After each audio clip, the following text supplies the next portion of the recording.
certainly nowhere near the same barrier of entry. That's because porn sites are regulated in an entirely different manner. And they should be regulated in an entirely different manner, for the record, because there are a lot of ethical issues that arise when you are hosting pornographic material on your website.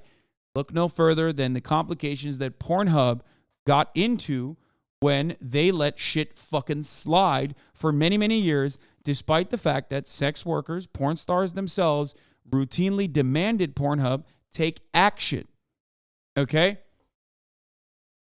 They didn't do that until push came to shove and a bunch of fucking psychotic Christian zealots decided to take matters in their own goddamn hands. Because, of course, no matter what happens, Pornhub is run by MindGeek, run by a capitalist corporation that's not going to fucking do the right thing until it has to. Okay? Deserve to be on the same playing field, but that's where I was wrong. I clearly failed the CAPTCHA here and was labeled a bot because a lot of people do view these in the same category, in the same wheelhouse. A YouTuber named MewKitty made a whole video on it talking about Twitch streamers and their hypocrisy, a video that I make an appearance in towards the end, and it's exactly what I just talked about, where I said it was weird when Aiden Ross pulled up Pornhub, but I laughed. This is the schizo video, I suspect. When Fansly was a sponsor. I am here for some reason. Of the Streamer Awards. And not long after her video, Scott Schaefer made content covering the same topic where, once again, the Hunger Games Mockingjay Part 1 superstar Charles White comes into the frame once again with another banger cameo. And the argument is the same. Charlie called it out when Aiden Ross pulled up real porn, but didn't call it out when QT Cinderella advertised porn. And he did it because she's his friend, thus he is a hypocrite. And on stream I talked about this last night. And yeah, this is Charlie's worst. I think this is Charlie's worst quality. You're so right about this, M. Hood. Charlie is addicted to saying the names of the biggest clout-hungry motherfuckers. I don't know why he does this. Perhaps it's because he hasn't really been shit on that aggressively as the foremost commentary channel on YouTube that has been able to ride the waves without getting harmed too much. But I genuinely don't understand why he will offer people who are very clearly rage bait, hate farming, a massive, perhaps the largest fucking content. It's odd. It is odd. I don't know why he does that. He likes to dunk on them. You can dunk on them without giving them any sort of credence or any sort of fucking clout. Let's be real.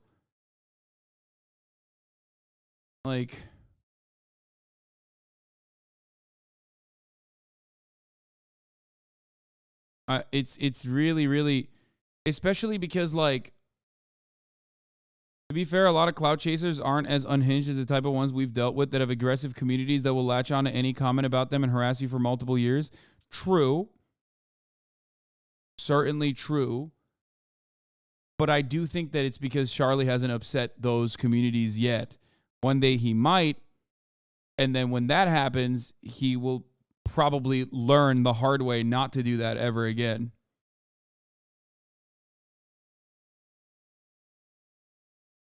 And I'll go ahead and get this out of the way right away. During that stream, and in the exact same video MewKitty has posted on one of her channels, I outright say both are bad. It's pretty clear from reading her comments, not her personal comments, but the audience comments, that the majority of the people didn't even watch the full statement. Which isn't her fault, and I even don't blame the audience, because right now, the human race is being plagued by brain rot, parasite, short-form content, which has ruined the attention span of people. It's also the fact that he's platforming people without huge core communities. Their presence is on life support, and it's him. Yeah, I don't think he recognizes that he does that. But I think that, or maybe he, lends a helping hand so he knows that they won't fucking target him as much. Especially when, people do that shit when he's well, I understand where you're coming from with this. I understand where you're coming from with this. When you say that about someone who's a clout-hungry content creator who knows that you have an untarnished reputation regardless by all of the clout farmers or the hate farmers, they probably will think twice before attacking you next time.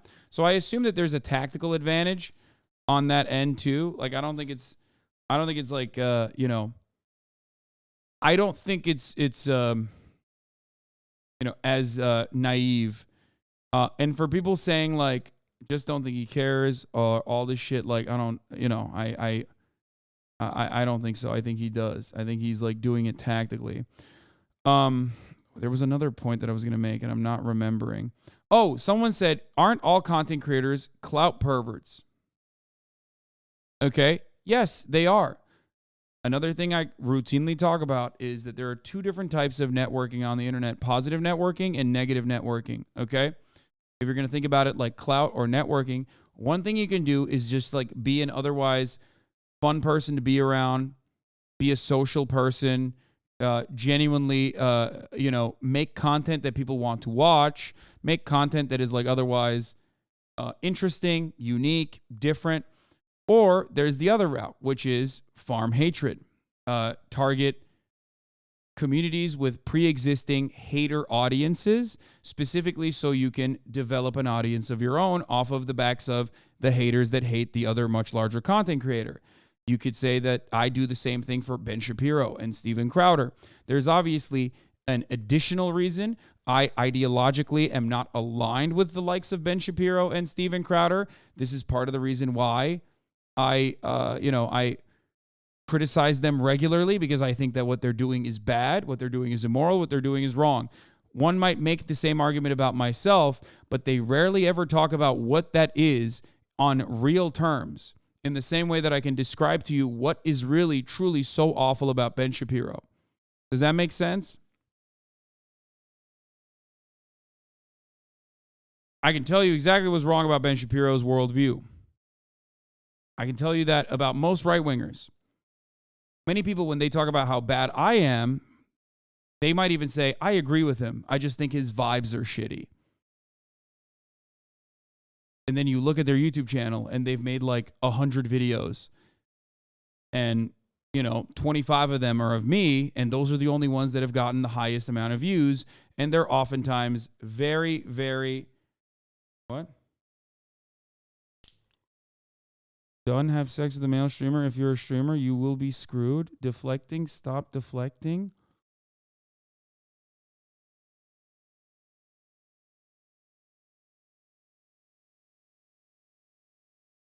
You okay? Don't ban me?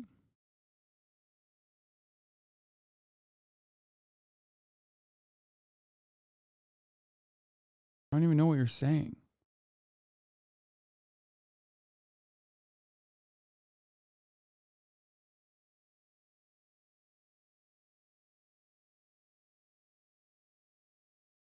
The formula is the same, but the intention is different. There's a system in place to elevate drama, but why you get involved is important. Anyway. So,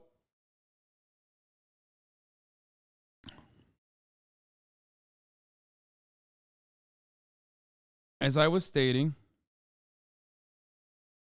a lot of people basically tackle the issues that aren't really issues in most circumstances, that large streamers or people who have been declared the main person on Twitter, or, you know, the main villain on internet by internet standards, specifically so they can ride the waves of the hate that person is receiving to elevate their own brand.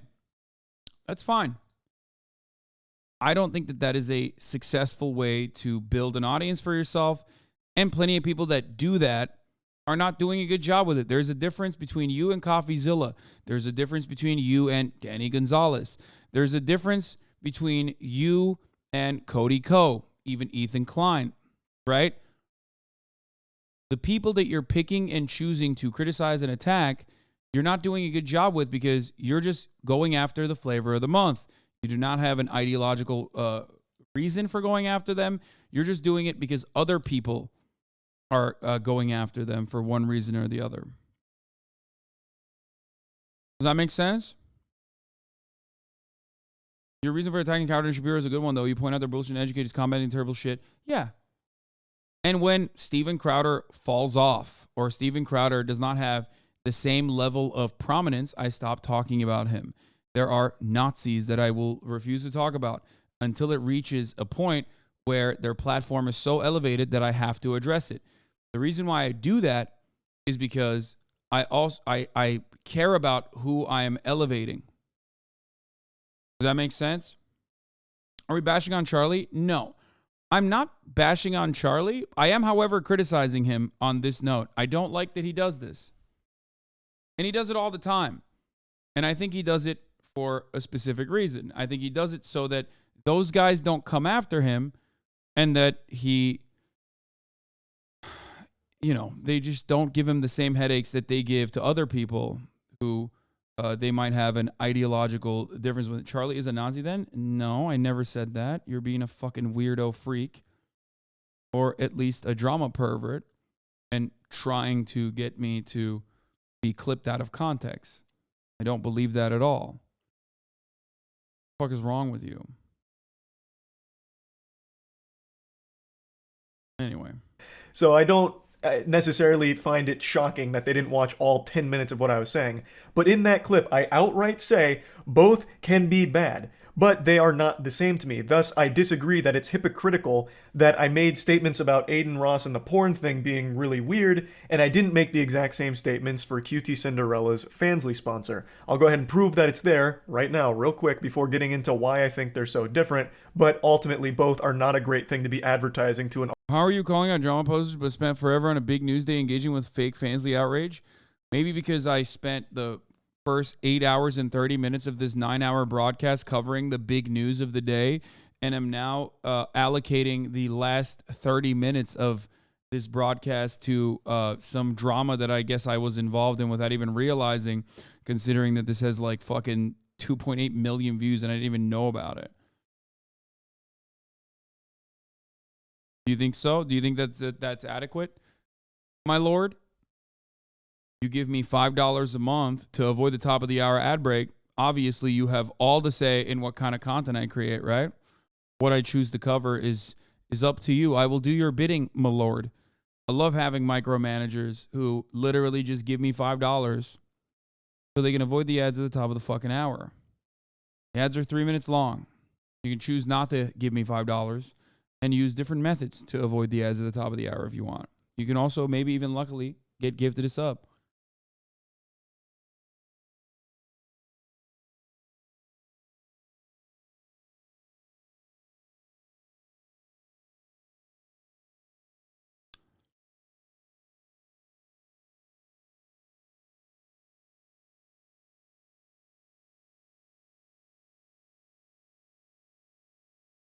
Here's a 3-minute ad break now.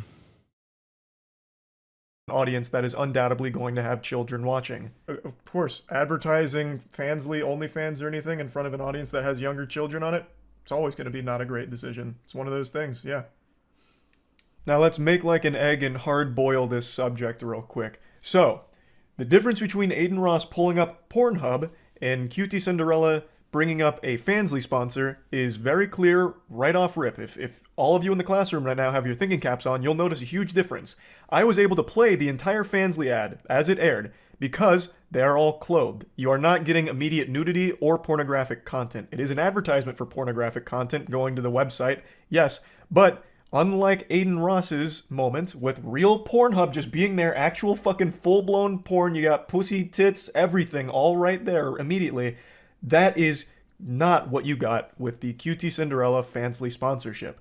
Thus, immediately, those two are already different. Showing the porn to an unsuspecting audience out of fucking nowhere is a lot worse than advertising a service that has porn on it. And that's something Scott Schaefer does touch on in his video. His is more of a deeper look at the subject, and MewKitties is more memeing with it. I always thought her content was supposed to be silly and over-the-top trolling, but she does seem genuinely upset at me, and I imagine... Yeah, Charlie's been sponsored by Adam and Eve, yes. Dude, he has the fattest fucking cocks anyone's ever seen that he, like, rides on. I imagine it's because of my statements, and I also did say I'm not the biggest fan of the way she edits her content. I called it Zoomer editing, which sounds mean-spirited when I really didn't mean it to be. She edits her videos like very chaotic on purpose, where it's a lot of sound effects, you know, like a fucking gong being. Yeah, this is the reason why so many people have a charitable opinion of Charlie, because he gives charity to people that, in my opinion, are very deliberately and maliciously cutting content that they want to make to drive hate clicks. And he turns around and gives them charity. So I think that they don't do that to him ever again. It's probably a very successful way to keep a lot of the other smaller commentator channels at bay. Very diplomatic. I don't think it's a good thing to do. I think not responding to it, not feeding the trolls, if you will, is a better way to make sure that this space is a little bit more habitable.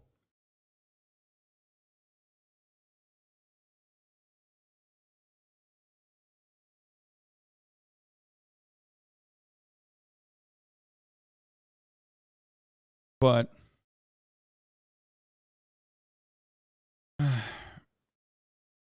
anyway, he would have been called a bigger hypocrite if he didn't respond at all. There's a way to respond to this without responding to it like that, in my opinion.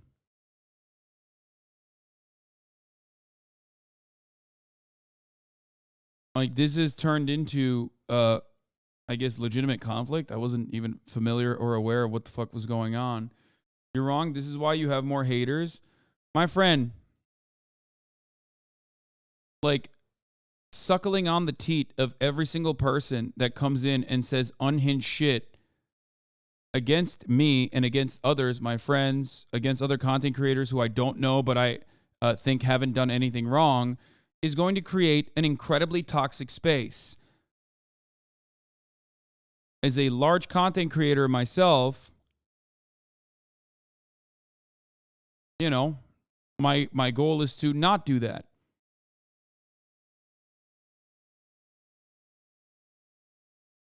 I'm sorry. Especially when this kind of stuff doesn't end with like someone making a YouTube video, but instead, you know, doxing, swatting, harassment of family members, harassment of other friends, harassment of normies in their lives. And as far as like just protecting the top streamers goes, this was the most important part that I forgot to mention. A lot of this kind of commentary is done under the guise of accountability. Okay? As a content creator, I know that that's not the case. There is a way to engage in constructive criticism, and then there is a malicious way to farm hate clicks. It's a very easy way to say, oh, these guys are farming hate clicks. That's why I'm not talking about it. But for the longest time, I was a firm believer in tackling these issues head on. That is the reason why I have so much, such a vast array of different forms of haters from all different circles and ideological backgrounds. Because I gave in to the perverts. I tackled it head on.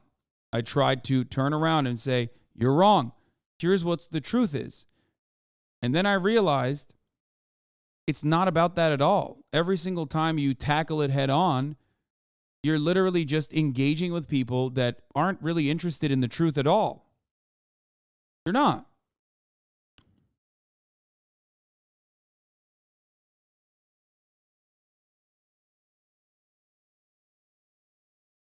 Most circumstances, they do not care about the truth.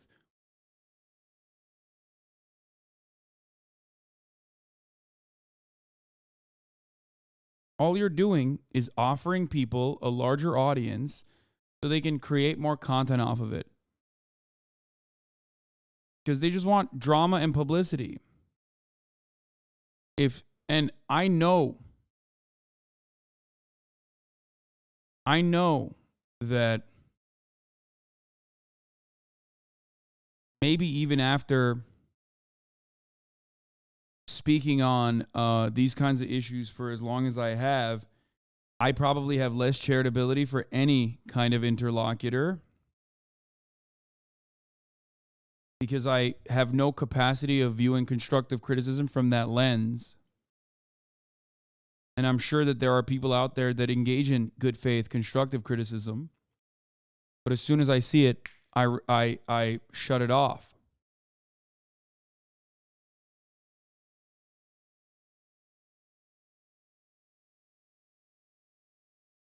Probably one of the worst aspects of it. It's the same as the way I conduct this chat, right? I have usually a 10-minute follow period. That's it. You follow me for 10 minutes, you can write in this chat. You can speak all day, every day.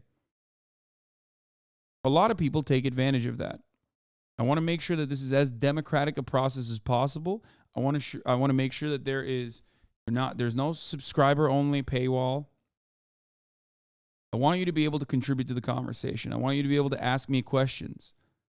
A lot of people often will use that to address their narcissistic desires. They don't care about learning about a new thing. They don't care about a genuine issue that's in their lives politically. They utilize this to come in and say, you did this. Actually, I'm not even going to mention one of the people that we just banned. Like, I saw the mods ban a person. I'm not even going to do that. I'm not even going to fucking mention it. Okay? But there are people who take advantage of that. And they try to derail the content. I haven't stopped the way that I operate because I don't want those guys to ruin this. Okay? But it's the same way I see commentary and accountability on the internet. I wish that we could all be more charitable to one another. Charitability is something that I definitely try to, maybe even fail sometimes, but try to instill in myself, in my audience, whenever I see someone who is behaving in a manner that is inconsistent with my worldview. Okay? But that doesn't mean I'm going to sit here and, let people shit on me with false allegations or just like completely made up bullshit that they made up in their minds or heard from other spaces that they're inside of that are pumping their head full of anger and fake bullshit. Okay?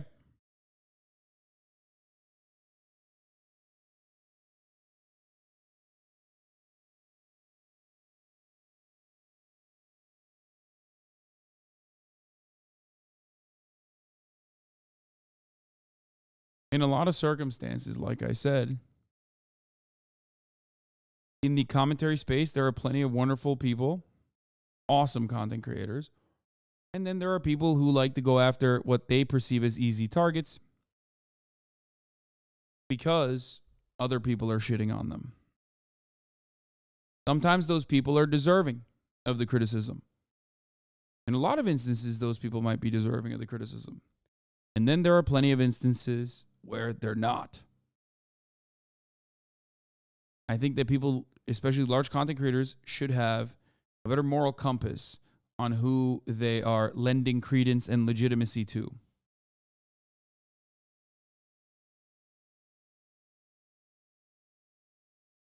I saw someone I've known online for 11 years say some seriously nasty shit about you, and it's completely based on his thought that he's anonymous, so I DM'd him with his full name and said it's time to stop posting now. Yeah. Never argue with an idiot. They'll drag you down to their level and beat you with experience. Yeah.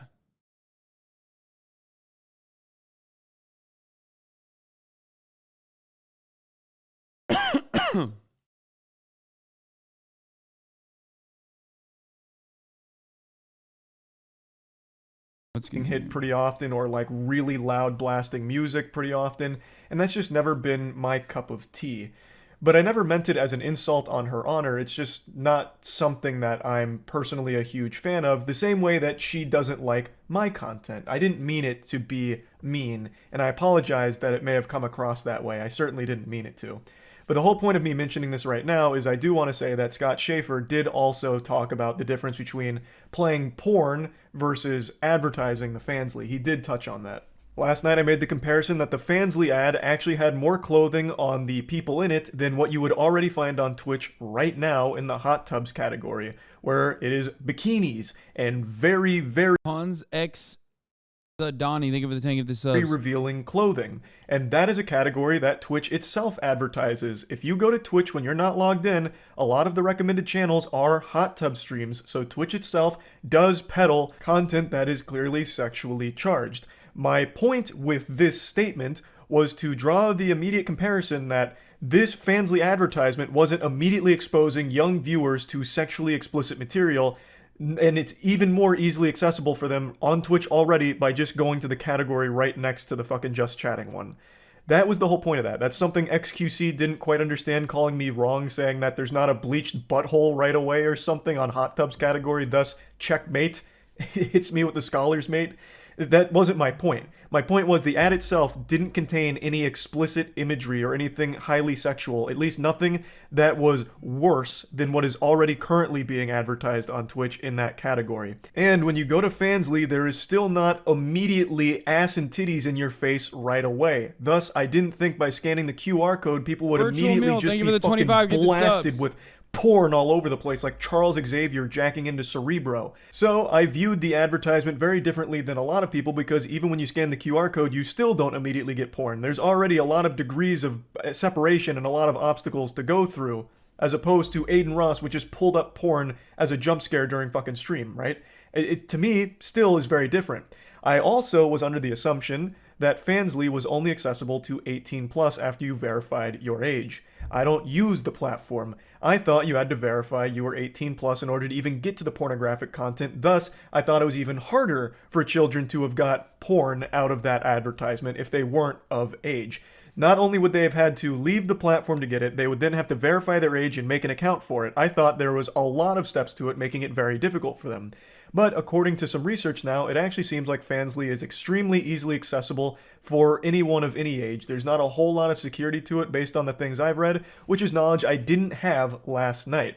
So, I made the comparison that the Fansly advertisement reminded me of all of the strip club billboards that are spaced around all of the major interstates. Anytime I go up north to Pennsylvania, there is hundreds of strip clubs being advertised, and on those advertisements, there are women in bikinis and very revealing lingerie. And they tell you exactly where to go for the strip club.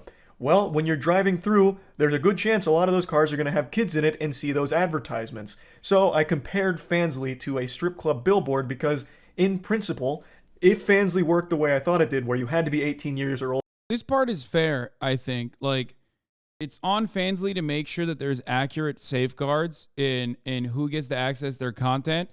And I think after a certain point, there's always going to be people that can break through that access. But there needs to be a reasonable effort to ensure that there is like some level of safeguarding, right? Because, you know, you're never going to stop kids from looking up pornographic shit on the internet, right? Especially on websites where there's no safeguards at all. Ultimately, though, if you are to come to me and tell me that porn is worse than gambling, no, it's not. That's crazy. Porn is content. Content is content. Gambling is not content in the same way that porn is content. Gambling can be content, like, for example, when you watch Ocean's 11. In that regard, gambling is content. Do I think that children should not watch Ocean's 11? Of course not. I don't give a shit. Okay?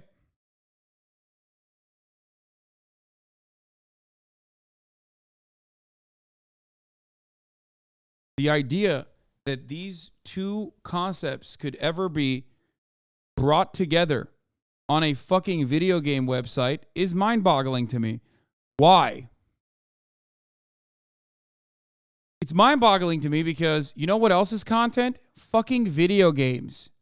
I thought as gamers, we all understood that the Hillary Clinton style video games are causing violence narrative was fucking idiotic. I thought that we all universally recognized that the idea of a violent video game causes violence in children was a stupid one. But for some weird reason, we lost touch with that reality. And now when it comes down to pornographic material, it's like, no, actually, porn is making people violent, or porn is making people sexually violent, or whatever the fuck. And that is really stupid. Okay? Yeah, it's like Tipper Gore style fucking attitude towards whatever kind of content people should be able to consume or should not. It's crazy. Weird.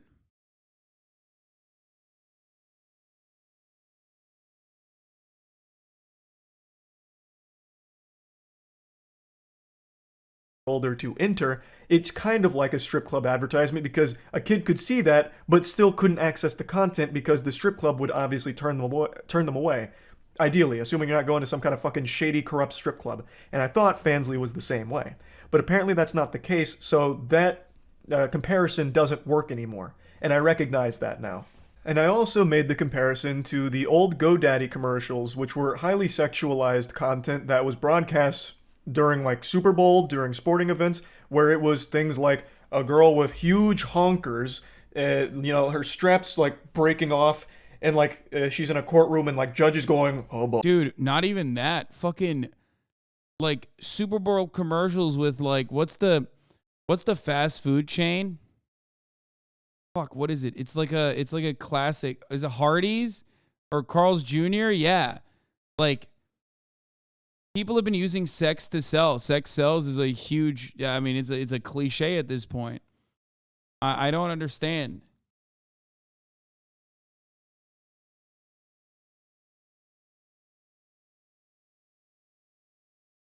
Since 1995, the U.S. sexual assault rate has dropped 44%. 95 is around when internet porn began becoming easily accessible. I mean, correlation does not mean causation, and I don't know. I would need to see like an actual study on the matter. And I fear that most studies conducted on the matter are going to be done by either, websites that stand to make a lot of money off of a wide accessibility of porn to all ages versus psychotic Christian fundamentalists who think that if you jerk off one time, you're going to go to hell. So, I don't know. I would much rather trust the porn corporation over the psychotic fundamentalist because I know what the psychotic fundamentalist take is, and it's one that does not align with my worldview.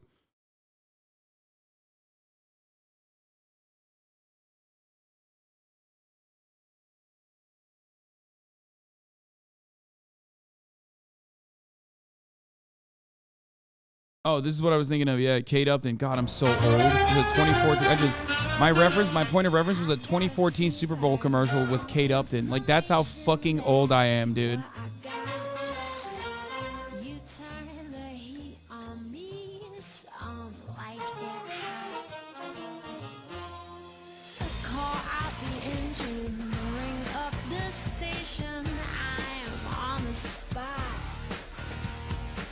Southwest patty melt with jalapenos, pepper jack cheese, and spicy Santa Fe sauce.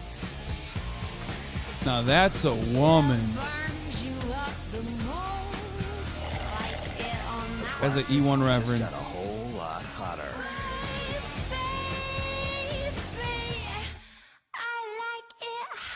This breaks your oruç in two different ways. One, because you just nutted, and two, because it makes you want to eat a burger.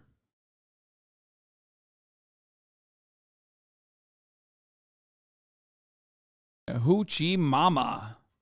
Anyway. Yeah, back during the Fabbing when her and Verlander's news got leaked and his ass was bigger than hers. What? His ass was bigger than her. What the fuck? Anyway, humana. Again, there's like a lot of different conversations to be had on the subject. But I cannot state this enough. I do think that it's very, very stupid to constantly try to engage in this Tipper Gore style, weird, puritanical, censorship focused attitude that a lot of people have. And also on top of that, porn absolutely is nowhere near as damaging as gambling is. Okay? It's you need to moderate your consumption. You need to ensure that you're not going fucking bananas mode on it. If you have a problem, you might, and some people certainly do. Like, if you're one of those guys that's like, I stopped fucking watching porn because I was, tugging it fucking 10 times a day or whatever. Yeah, like, you should definitely stop watching porn. It seems like you had a serious issue. Okay? Like a serious fucking issue.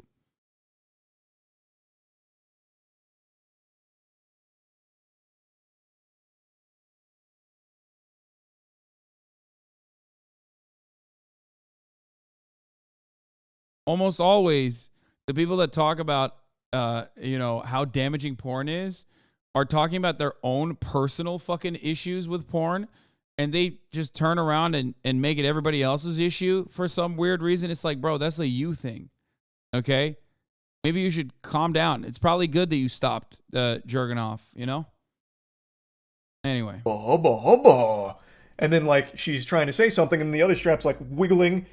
And then it's, like, right when it breaks off and about to reveal the giant milkers, it says, go to GoDaddy.com to finish it.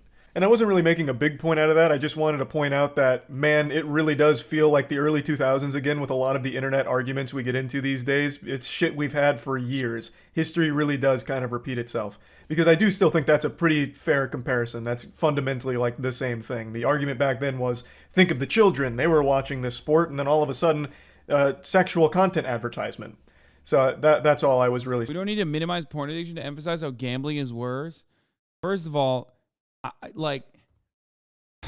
God, no, I'm not having this conversation, dude. If you're a porn addict, I'm glad you stopped watching, okay?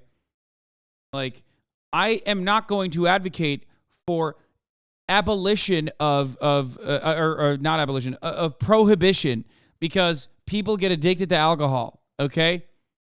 I myself have struggled with alcohol addiction. I'm very frank about that. It would be insane for me to go, oh, well, I didn't have a healthy relationship with alcohol, so no one should drink fucking alcohol. Okay? That's insane because I'm not a fucking freak. You might be. I'm starting to get fucking pissed off. Okay? This notion that everyone else's fucking issue, your issue is everyone else's issue now, is a narcissistic, insanely fucking selfish, American exceptionalist take. Okay? Sorry. Jesus Christ.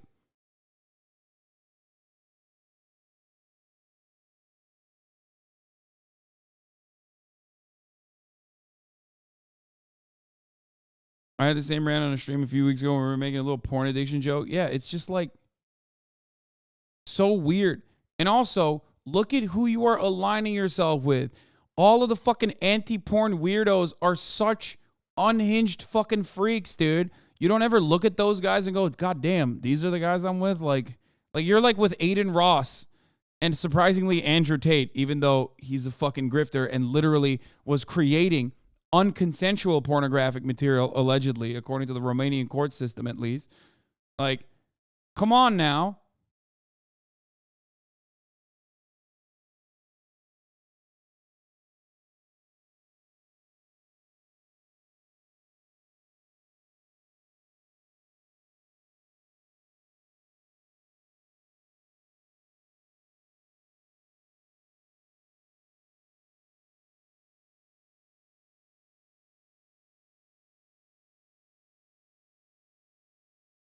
It's also just so funny for me. It's not like someone's being like, you're being ableist. It's just guys speaking up going, yo, I couldn't stop jerking off for months. You're making fun of me, bastard. Ha, ha, ha. Yeah. Yeah, you're not even like targeting like a specific thing in that regard. Anyway. Saying with that one. But yeah, in closing, I feel like there is no real good faith argument to be made that I'm hypocritical because I called Aiden Ross pulling up Pornhub weird and didn't immediately start calling out how weird it was for Fansly to be a sponsor of the Streamer Awards. I feel like the two are I mean, he took this issue that's like that he could have made like a much larger conversation about and just only talked about his own perspective and how he's like not hypocritical, which kind of in a weird way dumps a lot of offsets a lot of the fucking blame over to Cutie Cinderella and others. You know what I mean? He's not doing that actually. I'm not gonna say that. I don't think he's like dumping all of the major point of contention over to other people, but like he is purposely fucking washing himself away from this. It is a lukewarm take. It is a very centrist take, and especially odd coming from a guy who has